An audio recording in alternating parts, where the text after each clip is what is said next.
جمعوا أن يجعلوه في غيابة الجب وأوحينا إليه لتنبئنهم بأمرهم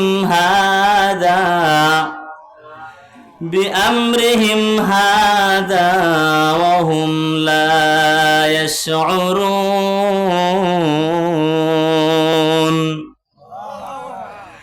আল্লাহ পাক রব্বুল আলামিন বলেন ফালাম্মা যাহাবু বিহি, যখন তারা সব ভাইরা একত্র হয়ে যখন ইউসুফ আলাইহিস সালাতু ওয়াস সালামকে নিয়ে গেছেন, এত সবাই একমত হয়েছেন ইউসুফ আলাইহিস সালাতু ওয়াস সালামকে কূপের মধ্যে ফেলবে। এমত অবস্থায় আল্লাহ, যার কেউ নাই তার একজন আছে, তিনি কে? ও মুসলমান, মুসলমানদের আওয়াজে বলেন, যার কেউ নাই তার আছে কে? ইউসুফ আলাইহিস সালাতু ওয়াস সালামের দুনিয়ার কেউ ছিল না, আব্বা ছিল না, আম্মাও ছিল না, নিজের ভাইরা পর্যন্ত কূপের মধ্যে ফেলে কেমন কঠিন পরিস্থিতি মুফাসসিরিনে কিরাম লেখেন, একদিক থেকে মা নাই, আর একদিক থেকে বাবার হাত থেকেও ছাড়া পেয়েছে ইউসুফ, আর একদিক থেকে ভাইরা জুলুম, অত্যাচার, নির্যাতন। আজকে তাম বিশ্বের দিকে তাকান, যেই দিকেই চোখ দিবেন সেই দিকেই মুসলমানদের উপর নির্যাতন আছে না নাই? ও মুসলমান, মুসলমানদের উপর নির্যাতন আছে না নাই? আজ গোটা বিশ্বের মানচিত্র মুসলমানদের রক্তে রঞ্জিত। আরাকানে মুসলমানদের রক্ত ঝরে, ফিলিস্তিনে মুসলমানদের রক্ত ঝরে, কাশ্মীরে মুসলমানদের রক্ত ঝরে, সিরিয়ায় মুসলমানদের রক্ত ঝরে, ইরাকে মুসলমানদের রক্ত ঝরে। তাম বিশ্বের মানচিত্র মুসলমানদের রক্তে রঞ্জিত। ও মুসলমান, যাদের উপর এইরকম নির্যাতনের স্টিম রুলার চালানো হচ্ছে, ওই সমস্ত অসহায় মুসলমানদের জন্য পয়গম্বর ইউসুফের জীবনের মধ্যে শিক্ষা আছে না নাই? শিক্ষা আছে না?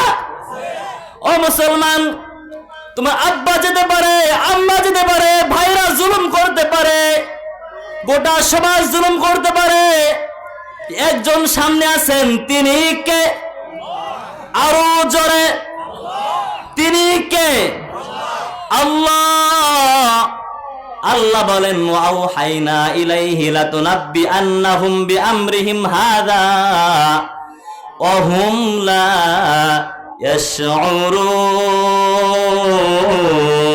ইয়াশউরুন। আল্লাহ বলেন ইউসুফকে আমি ওহী প্রেরণ করলাম, ওহী নাজিল করে। প্রশ্ন আসতে পারে, হুজুর 40 বছরের আগে তো ওহী নাজিল হয় না, তাহলে ছোট বাচ্চা ইউসুফ আলাইহিস সালাতু ওয়াস সালামের উপরে ওহী কিভাবে নাজিল হলো? মুফাসসিরিনে কিরাম জবাব দেন, পয়গম্বর মুসা আলাইহিস সালাতু ওয়াস সালাম তার আম্মার কাছে যেইভাবে ওহী নাজিল হয়েছিল, ইউসুফ আলাইহিস সালাতু ওয়াস সালামের কাছে সেইভাবেই আল্লাহ তাআলা ওহী নাজিল করে দিয়েছেন। সুবহানাল্লাহর এই আওয়াজ। মুসলমান ভাইরা রে আমার, জিবরাইলকে আল্লাহ বলে, জিবরাইল আমার ছোট পয়গম্বর, আজকে ওর আব্বা নাই, আম্মা নাই, ভাইরা জুলুম আর অত্যাচারের স্টিম রুলার চালু করেছে। কোথায় রে জিবরাইল, কোথায়? ও জিবরাইল, জিবরাইল আলাইহিস সালাতু ওয়াস সালাম দ্রুত গতিতে পয়গম্বর নিচে পড়ার আগেই মুফাসসিরিনে কিরাম লিখেন, আল্লাহ পাক রব্বুল আলামিনের কুদরতে ক্ষমতায় জিবরাইল আলাইহিস সালাতু ওয়াস সালাম পয়গম্বর ইউসুফকে সুন্দর করে হেফাজত করে নিয়েছেন। ও মুসলমান, আপনার পয়গম্বর, আমার পয়গম্বর কি পরিমাণ সৌন্দর্যের লাবণ্যময় অধিকারী ছিলেন! মুফাসসিরিনে কিরাম লিখছেন, একবার হযরত আমেনার কাছে হালিমাতুস সাদিয়া রাদিয়াল্লাহু তাআলা আনহা এসে বলে, ও হালিমা, ও আমেনা। হালিমা বলতেছে আমেনা রাদিয়াল্লাহু তাআলা আনহাকে, এই আমেনা, তোমার বাচ্চা মুহাম্মদ সাল্লাল্লাহু আলাইহি ওয়াসাল্লামের যে লাবণ্যময় চেহারা, সুন্দর চেহারা, এই সুন্দর চেহারার একটা মানুষ আর আমি এই জমিনে দেখলাম না। ও আমেনা, জানো কি, আমাদের এই তায়েফে সব মক্কাতুল মুকাররমা শহরের যত বাচ্চাগুলি আছে, সব বাচ্চাগুলি আমরা লালন পালন করি, সব বাচ্চার চেহারা আমরা দেখি, সব বাচ্চাকে আমরা চিনি, কিন্তু আমার টোটাল লাইফে আমি তোমার সন্তানের মতো আর কোন সুন্দর সন্তান দেখি নাই। আল্লাহু আকবার। जहाँ तक है रुबूबियत खुदा की, जहाँ तक है रुबूबियत खुदा की, वहाँ तक है रिसालत मुस्तफा की। আল্লাহু আকবার। আমেনা ডাক দিয়ে বলে, কি বলো? আমিও তো মনে করি আমার সন্তান মুহাম্মদের চাইতে কোনো সুন্দর সন্তান আমি দেখি নাই। এমতো অবস্থায় আব্দুল মুত্তালিব সে বলে যে, এই আমেনা, এই হালিমা সাদিয়া, একটু শোনো, তোমাদের বয়স আর কি পরিমাণ হয়েছে?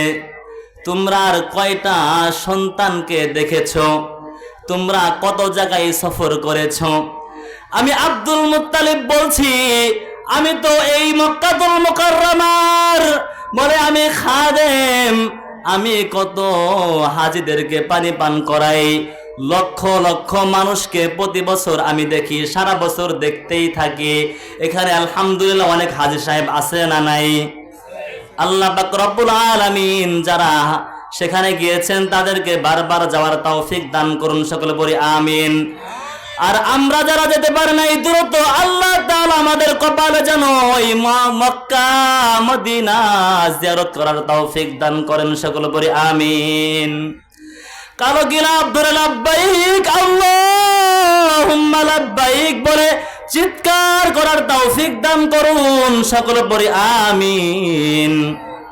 ও মুসলমান, ও দিন খোদা করে কে মোদি